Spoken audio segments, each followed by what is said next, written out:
ತುಂಬ ಸಂತೋಷ ಆಯಿತು. ಅವರ ಆಶೀರ್ವಾದವನ್ನು ಪಡೆದು ನಮ್ಮ ತಿಮ್ಮಕ್ಕ ಸಾಲುಮರದ ತಿಮ್ಮಕ್ಕ ಅಜ್ಜಿಯವರು ಅಲ್ಲಿ ಹೋದಾಗ ನನಗೆ ಅವರು ಎಲ್ಲ ವಿವರವಾಗಿ ಇನ್ನೂ ವಿವರವಾಗಿ ಹೇಳಿದ್ರು. ನಾವೇನು ಓದಿದ್ವಿ ತಿಳಿದಿದ್ವಿ ಮತ್ತು ಅಲಿಗೇಷನ್ಸ್ ಬಂದಿತ್ತು, ಅದರ ವಿವರವಾಗಿ ನಾವು ಕೇಳಿ ನೋಡಿದಾಗ ಅವರು ಸಹ ಹೇಳಿದರು, ನಾವು 2011ರಲ್ಲಿ ಅವರು ಇಲ್ಲೆಲ್ಲ ಮರಗಳನ್ನು ಒಂದು ನೆಟ್ಟಿದ್ರು ಅಂತ ನಮಗೆ ತಿಳಿದು ಬಂತು. ಸೊ ಆಗ ನೆಟ್ಟಿದ್ದು ನಾವು ಇಲ್ಲಿ ಕ್ಲೀನ್ ಮಾಡುವಾಗ ಅವನ್ನೆಲ್ಲನೂ ಸಹ ತೆಗೆದುಬಿಟ್ಟಿದ್ದಾರೆ ಆ ಮರಗಳನ್ನು ಅನ್ನೋದು ಅವರ ದೂರು ಇತ್ತು.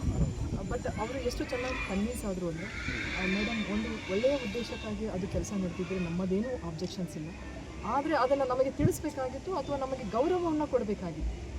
ಸಾಲುಮರದ ತಿಮ್ಮಕ್ಕ ಅಜ್ಜಿಯವರು ಒಬ್ಬರು ಹಿರಿಯ ನಮ್ಮ ದೇಶದ ಒಂದು ಆಸ್ತಿ ಥರ, ಅವರಿಗೆ ಒಂದು ಗೌರವ ಕೊಡಬೇಕಾಗಿತ್ತು ಅಂತ ಹೇಳಿದ್ರು. ನಾನು ಈಗಲೂ ಹೇಳ್ತೀನಿ, ನಮ್ಮ ಜಿಲ್ಲಾಡಳಿತವಾಗಿ ತಾಲೂಕು ಆಡಳಿತವಾಗಿ ಅವರ ಗೌರವಕ್ಕೆ ಚ್ಯುತಿ ತರುವ ಯಾವುದೇ ಕೆಲಸವನ್ನು ನಾವು ಮಾಡಿಲ್ಲ.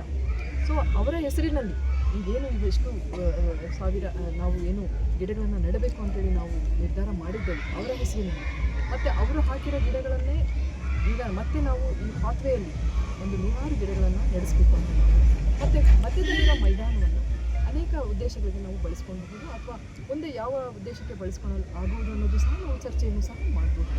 ಪ್ರಮುಖವಾಗಿ ಕೇಳಿ ಬರ್ತಿರೋದು, ಇಲ್ಲಿ ತಹಸೀಲ್ದಾರ್ಗೂ ಒಂದು ಮನೆಗಳಿಲ್ಲ.